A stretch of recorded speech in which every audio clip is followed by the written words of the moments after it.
بصراحة يا جماعة أحلى حاجة في الدنيا ممكن تتخيلوها فنجان القهوة اللي بوش الرهيب ده.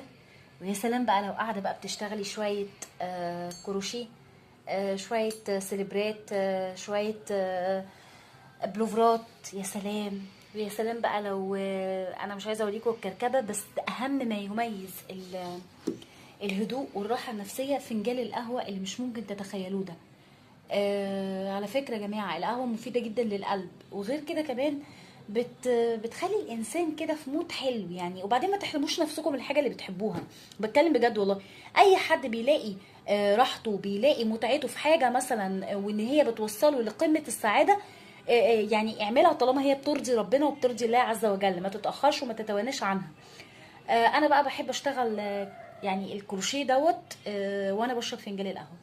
لو انتوا زينا اكتبوا تعليق حلو، ما تنسوش تقولوا اللهم صل وسلم وبارك